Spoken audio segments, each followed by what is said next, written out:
بسم اللہ الرحمن الرحیم۔ روزے کے مکروہات کا بیان۔ اب روزے کے مکروہات کا بیان کیا جاتا ہے جن کے کرنے سے روزہ ہو جاتا ہے۔ روزہ تو ہو جاتا ہے مگر مکروہ ہوتا ہے۔ جھوٹ، چغلی، غیبت کا حکم۔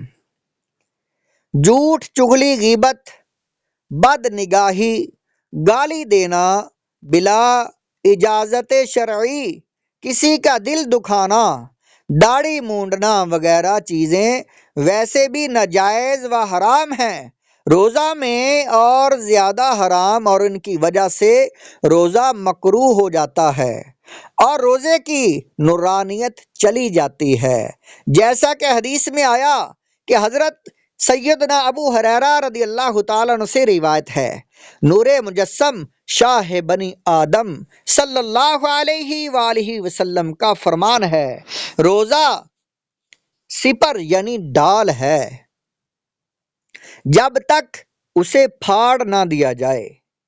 عرض کی گئی کس چیز سے پھاڑے گا؟ ارشاد فرمایا جھوٹ یا غیبت سے۔ یہ حدیث پاک الترغیب والترہیب جلد نمبر 2 صفحہ نمبر 94 حدیث نمبر 3 ہے۔ کوئی چیز چکھنے کا حکم۔ روزہ دار کا بلا عذر کسی چیز کو چکھنا یا چبانا مکروہ ہے، لیکن اگر عورت کا شوہر بد مزاج ہو کہ نمک کم یا زیادہ ہوگا تو اس کی ناراضگی کا باعث ہوگا، اس وجہ سے عورت کو چکھنے کی اجازت ہے، اور اتنا چھوٹا بچہ ہے کہ روٹی نہیں چبا سکتا ہے، اور کوئی نرم غذا نہیں جو اسے کھلائی جا سکے، نہ حیض و نفاس والی یا کوئی اور ایسا جو ہے اسے چبا کر دے، تو بچے کو کھلانے کے لیے روٹی وغیرہ چبانا مکروہ نہیں۔ اور اسی طرح کوئی چیز خریدی اور اس کا چکھنا ضروری ہے کہ اگر نہ چکھا تو نقصان ہوگا، تو ایسی صورت میں چکھنے میں کوئی حرج نہیں۔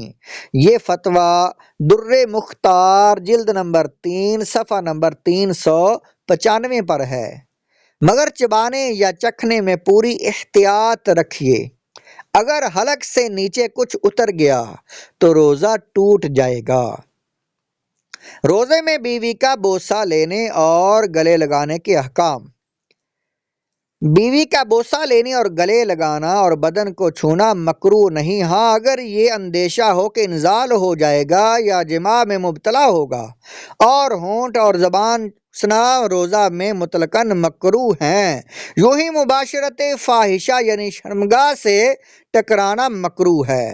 گلاب یا مشک وغیرہ سونگھنا، داڑھی میں مونچھ میں تیل لگانا اور سرما لگانا مکروہ نہیں ہے۔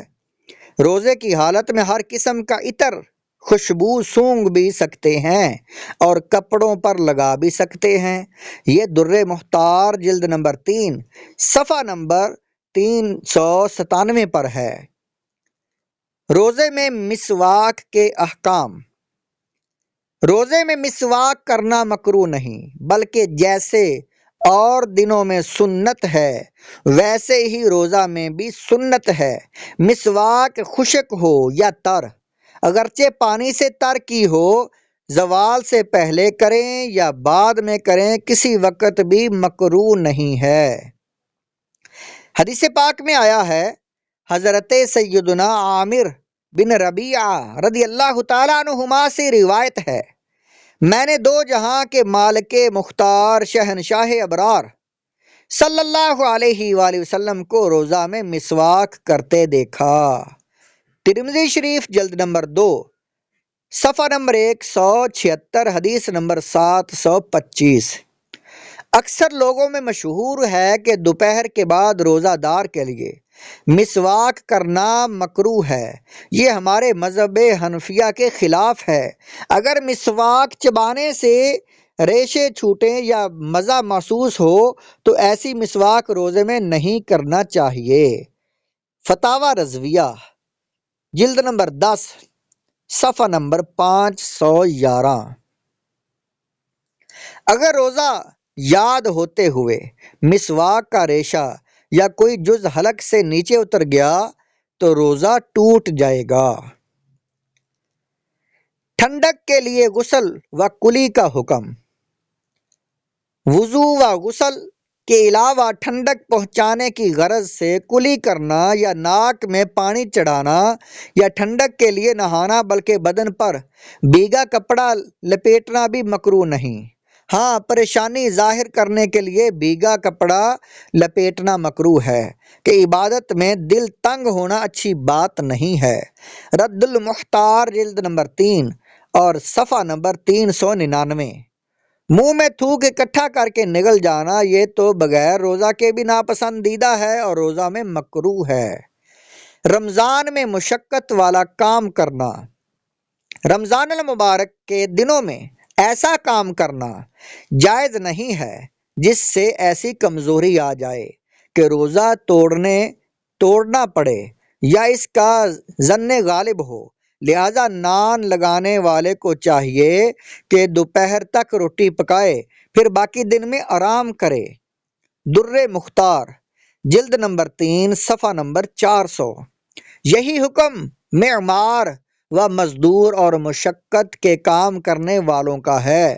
زیادہ کمزوری کا اندیشہ ہو تو کام میں کمی کر دیں تاکہ روزہ ادا کر سکیں۔